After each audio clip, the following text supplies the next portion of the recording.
प्रणाम। कल का एक बहुत इंटरेस्टिंग किस्सा हुआ, पर उससे पहले मैं एक चीज़ आपको बता दूं कि बहुत से लोगों की ये शिकायत है, सभी की है कि भाई वीडियो जल्दी जल्दी डाला करिए, आप बहुत लेट डालते हैं। तो मैं उनको बता दूं कि हो सकता है कि आपने बेल आइकन ना दबाया हो, जिससे कि आपको नोटिफिकेशन नहीं आती, और क्योंकि वीडियोस यूट्यूब पे स्क्रॉल होती रहती हैं, नए वो रिकमेंडेशन आते रहते हैं, तो वो नीचे हो जाती हो, आपको पता ना लग पाता हो। देखिए, मैंने कभी नहीं कहा किसी से कि मेरा चैनल सब्सक्राइब करिए। जो लोग प्रेमी हैं, जो लोग लॉजिकल हैं, वो अपने आप कर लेंगे। अब बच्चे तो हैं नहीं आप लोग कि मैं कहूँ आपसे कि कर लीजिए। बट बेल आइकन से ये होगा कि आपको पता चल जाएगा। तो बहुत बहुत दिनों तक नहीं, ऑलमोस्ट मैं हर हफ्ते में, पहले 2 भी आई हैं और अब हफ्ते में 1 का ही टाइम मिल पा रहा है मुझे। तो एक तो मैं डालता ही डालता हूँ, तो ज़्यादा दिन नहीं है, 7 दिन के अंदर एक वीडियो आ जाती है। खैर, अब कल का एक किस्सा है जी, वो मैं आपसे शेयर करना चाहता हूँ। और बहुत से लोग मेरा जीवन परिचय मांग रहे हैं कि आप अपने बारे में कुछ बताइए, अपना जीवन परिचय, कुछ सीखने को मिलेगा। खुराफातें ही हैं मेरे जीवन में जी, वही सीखने को मिल सकती हैं। क्या फ़ायदा, आप इतने दिल से गुरु मान रहे हैं, आप दोबारा सोचने पे मजबूर हो जाएंगे, भाई इतने खुराफाती आदमी को गुरु माने ना माने। ऐसा कुछ खास है नहीं जीवन में मेरे, पर फिर भी ज़रूर वो किस्से जिनसे आपको कुछ लर्निंग मिलेगी, वो किस्से जिनसे आपको कुछ सीखने को मिलेगा, वो मेरे एक्सपीरियंस लोगों के साथ जिनसे आपको ज्ञान की प्राप्ति हो जाए, तो वो मैं ज़रूर शेयर कर लूँगा कभी भी। वो है, उन्हीं में से एक किस्सा मैं बता रहा हूँ, कल के किस्से से रिलेटेड, बड़ा अच्छा है और आपको इससे ज़रूर कुछ सीखने को मिलेगा, ऐसी उम्मीद है मुझे। तो हुआ क्या कि कल नागपंचमी थी। मैं 9 बजे, साढ़े 9 बजे के करीब फ्री हुआ, 9 बजे होंगे। तो मैं अपना आराम से अपने रूम में था, तो बाहर मेरे कुत्ते भौंकने लग गए। अच्छा, अब क्या है कि इतना जानवरों के साथ रहे हैं कि मतलब पता चलने लग जाता है कि भाई किस वजह से भौंक रहे हैं, राइट। सो वो एक ही जगह पर, नॉर्मली क्या होता है कि जंगली कुत्ते जब भौंकते हैं तो ये थोड़ा सा सारे गामा पा सुर में सुर मिला के भौंकते हैं, तो वो पता चल जाता है। ये ऐसे भौंक रहे थे जैसे एक ही जगह देख के भौंक रहे हो। तो मैं बाहर गया, कोई था नहीं 9 बजे, तो मैं बाहर गया, अंधेरा था, तो कुछ ड्रम पड़े हैं उसमें, वो कूड़ा कचरा पत्ते वगैरह होते हैं, तो वो उसके पीछे देख के भौंक रहे थे। एंड आई इमीडिएटली रियलाइज़ कि सांप होगा। तो मैंने देखने की कोशिश की कैसा है, कौन सा है, बट अंधेरा था और हिला भी नहीं, छुपा हुआ होगा, मैंने नहीं देखा, पर मैं समझ गया होगा। मैंने कहा चला जाएगा, कोई बात नहीं, निकलते रहते हैं। तो हर सीज़न में हम 15-20 तो पकड़ ही लेते हैं। सो मैं अंदर गया तो दोबारा से भौंकने लग गए 15-20 मिनट बाद। तो मैंने कहा यार ये बेचारे कुत्ते परेशान हो रहे हैं और वो निकल नहीं पा रहा है, मैं कुत्ते हटा के इसको निकाल देता हूँ, तो देखते हैं। बाहर गया तो भाई साहब बाहर ही आ गए थे, अच्छे मोटे ताजे ओबीस सांप थे, पर बहुत शरीफ सांप था। सो मैंने फ़ोन किया लड़के को, मैंने कहा भाई तू बोरी लेके आ और इसको डाल देते हैं और इसको नदी पे छोड़ दें। तो वो लड़का आया, तो मैंने बोरी में डाला जब उसको पकड़ के, तो वो एकदम कहता कहता गुरुजी आज तो नागपंचमी है। मैंने कहा हाँ है। कह रहे नागपंचमी के दिन सांप निकला, इसको दूध पिला देते हैं। तो आई लाफ्ड एंड मुझे हंसी सी आ गई। मैंने कहा कोई बात नहीं बेटा, रहने दे, पहले ही बहुत मोटा है तो इसे एक्सरसाइज की ज़रूरत है, तो इसको ले जाके छोड़ दे, दूध रहने दे। तो खैर वो ले गए उसको। तो उससे मुझे अपना एक किस्सा याद आ गया, और इससे कुछ लर्निंग भी आपको हो जाएगी बहुत अच्छी। मैं बताता हूँ कि मैं 11वीं में था, एंड 94 की बात है, एग्जैक्टली 94 की बात है। तो ऑलमोस्ट आप देखिए 28 साल पहले की बात है। तो मैंने कहीं पढ़ लिया कि सांप दूध नहीं पीता है, और दिमाग में वो बात घर कर गई कि भाई सांप का दूध नहीं पीता, सांप दूध नहीं पीता। अब बचपन से देख रहे थे नागपंचमी पे दूध पिलाना, आपने भी शायद बहुत लोगों ने कल पिलाया होगा। तो कहावत है सांप को दूध पिलाना। तो पिताजी के पास गया, मैंने कहा डैडी सांप दूध नहीं पीते। वो हंसने लगे कि भाई खुराफाती कुछ ना कुछ फालतू की बात। अब किससे पूछे, गूगल बाबा थे नहीं, कोई कुछ था नहीं, फिर एक्सपेरिमेंट तो मन में रह गया। अच्छा, हम लोग थोड़ी कॉलोनी में रहते थे पॉश, तो सपेरे आते थे लेकिन कम आते थे, जैसे नागपंचमी पे आ गए, किसी बड़े दिन पे आ गए, ऐसे अच्छी कॉलोनीज़ में मतलब रेगुलर रोज़ सपेरे आते नहीं थे। तो हुआ क्या कि मतलब हमारी पिकनिक गई सूरज कुंड कॉन्वेंट की। तो सूरज कुंड दिल्ली के बाहर एक जगह है, तो वहाँ सपेरे बहुत होते हैं। तो तब होते थे, अब तो मैं गया ही नहीं 30 साल से 25 साल से, जब भी लास्ट तभी का गया 94 से। तो हुआ क्या कि भाई वहाँ पर तो मैंने 2 सांप खरीदे सपेरे से, और छोटा वाला तो खैर कोट की जेब में आ जाता, वो बड़ा प्यारा सा था इतना सा, और दूसरा जो बड़ा था उसको कहाँ डालें, तो एक गत्ते का डब्बा कोई खाने के लिए लेके आया होगा, तो मैंने उसमें कुछ छेद किए और उसमें गत्ते के डिब्बे में, और मैं ले आया। तो आई थिंक 51 रुपये का या 31 रुपये का मैंने ख़रीदा उस वक़्त, दूसरा 21 रुपये का। तो हुआ क्या साहब, जब घर आया तो बरामदे में शाम को, तब आप जानते हैं मतलब दूरदर्शन और टाइप के लोग थे, सब इकट्ठे होते थे कॉलोनी में बैठते थे। अब तो ऐसा माहौल देखने को मिलता नहीं है। तो मेरे मदर, मेरे सिस्टर्स, पास वाली आंटियाँ, वो सब बैठे हुए थे। तो मैं शाम को बस वापस लौटी, तो मैं करीब 6 साढ़े 6 बजे घर पहुंचा। तो मैंने कहा मम्मा कुछ लेके आया हूँ।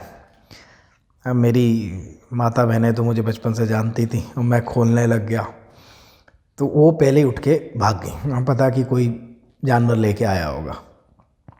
तो हुआ क्या साहब, जैसे ही मैंने खोला, अच्छा उनको भी जानवर का तो यकीन था, कोई कछुआ, कोई चूहा, कुछ और कुछ ले आए होंगे, सफ़ेद चूहे ले आता था, मैं मछलियाँ ले आता था, कभी कुछ ना कुछ ले आता था।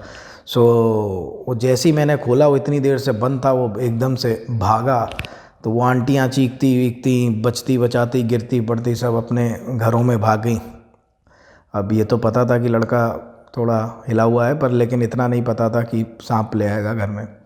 खैर, तो मैंने कहा भाई मुझे तो रख के देखना है इसको, 3 महीने दूध दे के देखूँगा, 2 महीने की भाई दूध पीता है कि नहीं पीता, तभी पता चलेगा। मैंने पढ़ लिया कि दूध नहीं पीता, सब कह रहे हैं दूध पीता है, तो चलो सांप पाल के देख लिया जाए। तो साहब मैंने 2 ढाई महीने तक मैंने कोशिश की, दूध की कटोरी आगे रखता था कि अपने आप पीने लग जाए, या कुछ प्यासा भी था, वो सब बात है, लेकिन उसने कभी भी, दोनों सांपों ने दूध में मुंह नहीं मारा। राइट। सांप टोटल मांसाहारी है, चूहे, मेढक, छोटे सांप जो जहरीले होते हैं, वो छोटे सांप खा लेते हैं वहाँ पर, उन्हीं से उनका वो है। तो अब इस वजह से मुझे दिक्कत भी आई। मेरी बड़ी सिस्टर की शादी थी, और मैंने ऊपर रख रखा था बाल्टी में, ऊपर जाली लगा रखी थी। तो बड़ा वाला थोड़ा खतरनाक हो गया था, वो हाथ लपेट लेता था, वो तो मैंने छोड़ दिया। छोटा रखे हुए थे भाई साहब, वो बड़े प्यारे से थे, वो क्या हुआ, वो पतला सा निकल गया उसमें से, बाल्टी में से। गेस्ट आए हुए थे, सारे रिश्तेदार आए हुए थे, वो किसी के सामान इतने पड़े हुए थे कमरे में, सब कुछ है, वो भाई साहब जो है वो किसी के बैग में घुस गए। अब मैं जब स्कूल से आया, मैंने देखा वो सांप नहीं उसमें। तो मैंने अपनी सिस्टर को दूसरी बुलाया, मैंने कहा भाई गड़बड़ हो गई है, किसी ना किसी रिलेटिव के उसमें घुसा है ये। अब कहाँ देखें, अब एक एक का सामान खोलें, वो प्रॉब्लम कैसे करें। मैंने कहा अगर किसी ने कहीं कपड़े निकालने के लिए बैग में हाथ डाला, बैग खुले पड़े थे, लिफाफे पड़े थे, सब पड़े थे, मैंने कहा अरे भाई साहब आ गए हाथ में तो और हत्या लगेगी। तो 1.5-2 घंटे फिर जिसका भी बैग खुला था उसमें देख के, फरोल के, फिर लास्ट में वो मामी के बैग में से सांप मिल गया। तो खैर हमारी जयपुर शादी थी, तो हम चले गए उसको रख के। अच्छा वो इतना खुराफाती, वो फिर साथ वालों के घर में लटक गया जाके रोशनदान से। तो उन्होंने सपेरा वपेरा पीछे से बुलवाया, मेरा 50 रुपये का सांप भी गया, और सपेरे को भी देने पड़ गए उनको। खैर जब लौट के आए तो खुसर खुसर हो रही थी, पर किसी ने कुछ कहा नहीं, तो पता है कि दोबारा ला के छोड़ देगा, तो इसलिए वो हो गई। पर I really now thanks to my parents, जिन्होंने मेरी इतनी वाहियात हरकतों को मतलब लाइक सहन किया, और कुछ कहा नहीं मुझे कभी भी। तो खैर दैट वाज माय एक्सपीरियंस। उसके बाद मैंने जो शुरू किया, जो सपेरा है, बाबूजी सांप को दूध पिलाओ, मैंने कहा पिलाऊंगा। मैंने कहा आधी कटोरी है, अगर नहीं पिलाया तेरा सांप ले लूँगा। वो इधर उधर देखे, बाबूजी आप तो जानते हो रोजी रोटी है, ठीक है। इस चक्कर में मैंने बहुत सपेरों से सांप लेके छुड़वा दिए। अब आप कहेंगे कि यह रोजी रोटी किसी की ख़राब हुई, लेकिन एक्चुअली आपको बताता हूँ कि होता क्या है कि जहर नहीं निकालते, उनके जबड़े दांत निकाल देते हैं बाहर, और वो दोबारा आते नहीं हैं जल्दी, और नॉर्मली सांप वो मर जाता है। और निकालते भी कैसे हैं कि मोटे कपड़े पे ऐसे दबा के, और उस कपड़े को झटके से खींचते हैं, दांत उसके बाहर आ जाते हैं। मैंने कई खून टपकते हुए जब सपेरों से मतलब मैंने पैसे दे दे के, ऐसे नहीं है किसी से मैंने मारपीट करके छीना हो। हाँ भाई कितने में देगा, 1100 रुपये में, 500 रुपये में, 800 रुपये में, जहाँ बार्गेनिंग हुई लिए और छोड़ दिए, लिए और छोड़ दिए, लिए और छोड़ दिए। तो वो चीज़ हुई। तो अब आपको बताता हूँ कि ये मिथ पैदा कैसे हुई। आप कभी भी देखिए सांप को आप दूध पिलाएंगे, किसी भी सपेरे से कहिएगा, उसका मुंह घुसा देगा। अब सांस तो लेगा ना, तो सांस के साथ बेचारा दूध अंदर जाएगा, राइट। अगर आप कुत्ते के आगे रखेंगे, आपको कभी कुत्ते का मुंह नहीं डालना पड़ेगा उसमें, चाहे पिल्ला हो चाहे बड़ा हो, अपने आप आएगा पी लेगा। लेकिन आप रख दीजिए और सांप को छोड़ दीजिए, वो कभी नहीं उसमें मुँह मारेगा। अब ज़बरदस्ती आप दबा देंगे तो बात और है। खैर एनीवेज, अब ये बात है कि ये मिथ पैदा कैसे हुई, ये बात फैली कैसे कि सांप को दूध पिलाना है, राइट। देखिए, जब शिव के गले में सांप है, वहीं से सांप का पूजन शुरू हुआ है। जब शिव जी ने जब सागर मंथन हुआ तो उसमें से हलाहल विष निकला, राइट। तो जब अब विष को कौन ले, सब पीछे इधर देवता राक्षस सब ऐसे देखने लग गए, असुर की भाई कौन लेगा विष को। तो शिव जी आगे आया, महादेव तो ठहरे महादेव, तो उन्होंने कहा चलो यार मैं पी लेता हूँ, संसार में कहाँ इसको करेंगे, तो उन्होंने पी लिया। अब क्या हुआ कि तभी वो नीलकंठ कहलाए, उन्होंने यहीं अपने गले में रोक लिया, पूरी बॉडी में नहीं मिलने दिया, यहीं पर रोक लिया गले में। तो वो हलाहल विष था, उनके लपटें निकलने लगी, आग निकलने लग गई शरीर से। तो जाके उधर बर्फ़ में कैलाश पे बैठ गए और जितने भी देवी देवता थे वो सब उन पे पानी दूध, उन पे जो भी जिसके हाथ में आया उन्होंने डाला ठंडा करने के लिए उनको, क्योंकि लपटें निकल रही थी, राइट। आप देखिएगा कि जलने पे कभी आप कच्चा दूध लगाइए, उसकी तासीर बड़ी ठंडी होती है, राइट।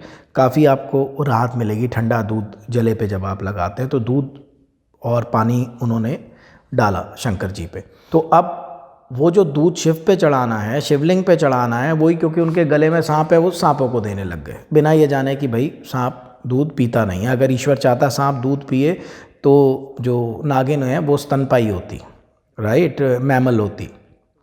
सो ये अंधविश्वास जो है वो चला चला आया है सदियों तक, और लोग सांपों के आगे दूध रखने लग गए। वही दूध अपना शिवलिंग पे भी चढ़ाते रहे उनके उसके लिए, बट सांपों को भी पिलाने का वो किया।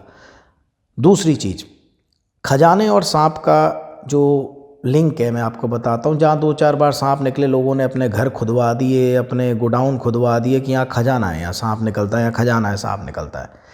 Late me tell you, Kuber हैं खजाने के रक्षक, और कुबेर के पास होता है नेवला, राइट। और सांप को क्यों खजाने से जोड़ा गया, आपने देखा होगा कई बहुत कंजूस लोग होते हैं जो जीवन भर दौलत कमाते हैं, दबा के रखते हैं और वो खर्च नहीं कर सकते, महाकंजूस होते हैं, ठीक है। तो उनके लिए ये कहा गया कि तू मरने के बाद भी तेरी इतनी आसक्ति, तेरा इतना मोह है इससे, अपने खजाने से, अपने ये दौलत से, तू सांप बन के बैठेगा, तू मरने के बाद भी लोगों को इसके पास आने नहीं देगा, राइट। आपने बुजुर्गों को कहा कि इसका बड़ा दौलत में मोह है, ये सांप बन के बैठेगा अपनी दौलत पे। सांप बन के बैठना मतलब डराना कि भाई मेरी दौलत मेरे मरने के बाद भी मत छुओ। तो वो एक तरह की बद्दुआ कह लीजिए या एक तरह का स्लैंग कह लीजिए कि यार ये तो बिल्कुल अपनी दौलत पे सांप बन के बैठा रहता है, किसी को एक मतलब चवन्नी नहीं दिवाल है ये आदमी, ये मरने के बाद भी सांप बन के अपने दौलत की रक्षा करेगा, किसी को पास नहीं आने देगा। यही बात थी, और कोई खजाने की रक्षा के लिए सांप। वो पिक्चरों में एक्चुअली हम लोग जो देख लेते हैं ना, उसको बिल्कुल सही समझ लेते हैं और सालों तक देखते हैं तो बिल्कुल दिमाग में वो चीज़ बैठ जाती है कि ऐसा ही होगा, राइट।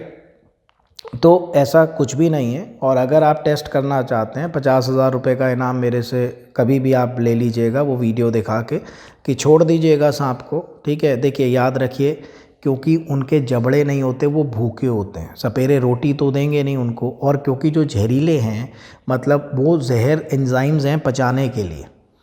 तो अगर आपने उसका पूरा जबड़ा ही बाहर निकाल दिया तो वो ना तो खा सकता है ना पचा सकता है। तो अलग अलग बात है कि प्यासा है, उसके आगे पानी रख दो या वो, तो वो थोड़ा सा मुंह मार ले, लेकिन मेरी गारंटी है कि आधा कप भी आप देखिएगा अपने आप को नहीं पिएगा। अगर बहुत ही टॉर्चर करके 2 महीने से उसको नहीं, वो आप किसी जंगली को पकड़वाइए, सांप को रखिए दूध पूरी रात उसके पिंजरे में, अगर वो पी ले तो वो चीज़ है। तो ये थोड़ा सा अंधविश्वास है, देखिए मेरा किसी की भावनाओं को ठेस पहुंचाने का मकसद नहीं है। मेरा मकसद यही है कि जो ज्योतिष से, तंत्र से जुड़े हुए अंधविश्वास है उनको दूर करूं, ताकि सही लॉजिकल चीज़ आप माने, जान के माने उस चीज़ को तो और अच्छे से मानेंगे, राइट। किसी ज्योतिषी से मिलकर ज्योतिष के बारे में राय मत बनाइए। अगर कोई डॉक्टर गलत ऑपरेशन करता है या किडनी निकाल लेता है, उससे मेडिकल साइंस गलत नहीं हो जाती, मैंने हमेशा कहा है। और जिन विद्याओं ने मुझे ये दिया सब कुछ, आज भी मैं जो कुछ भी हूँ किस वजह से हूँ, मेरे इसी ज्ञान की वजह से है आज सब कुछ। तो मेरा फ़र्ज़ बन जाता है कि उस विद्या के लिए भी मैं कुछ करूँ। और वो जो अंधविश्वास फैले हुए हैं उनको हटा के आप शिव जी पे दूध चढ़ाइए, ठीक है। आपके इसी अंधविश्वास का फ़ायदा उठा के वो सपेरे जो है इतना टॉर्चर उनको कर रहे हैं, राइट। मैंने कालसर्प योग का उपाय भी यही सबको करवाया, जब भी कि भाई बजाय चांदी के नाग नागिन आप लें और ऐसे करें, आप सपेरे से एक नाग नागिन का जोड़ा लेके और वो कहीं आज़ाद कर दें, राइट। जो चीज़ लाइव कर सकते हैं उसके लिए हमें जो है सिंबॉलिक करने की ज़रूरत नहीं होती। इसलिए कभी भी सांप ज़्यादा निकले तो अपना घर खोदने मत बैठ जाइएगा या अपनी फैक्ट्री खोदने मत बैठ जाइएगा कि यहाँ खजाना है। मैं खुद पर्सनली इतने लोगों को जानता हूँ जिन्होंने अपने घर खुदवा दिए 2 बार सांप निकलने पे यहाँ फैक्ट्री खुदवा दी 2 बार सांप निकलने पे। अंधविश्वास नहीं, विश्वास बहुत अच्छी चीज़ है, श्रद्धा बहुत अच्छी चीज़ है, अंधविश्वास ना करिए। तो एक छोटा सा कल की उसकी घटना की वजह से मुझे याद आ गया और मैं थोड़े दिन में इसको भूल जाता किस्से को, तो मैंने कहा इससे पहले आपसे मैं शेयर कर लूँ, ठीक है जी। अच्छा हाँ, एक इम्पॉर्टेंट बात, भूदेवी की फ़ोटो, अरे भगवान, कितने हज़ार फ़ोन, कितने हज़ार मैसेज मैं डिस्क्रिप्शन में डलवा रहा हूँ। भूदेवी की फ़ोटो, कुबेर की फ़ोटो, महालक्ष्मी की फ़ोटो, तीनों आप देख लें, डाउनलोड कर लें और इनकी पूजा करें, अवश्य लाभ होगा। लक्ष्मी जी का अवश्य लाभ होगा, भूदेवी जी का अवश्य कुबेर जी आप पे कृपा करेंगे, ठीक है जी। बहुत बहुत धन्यवाद आपका और बहुत बहुत आशीर्वाद।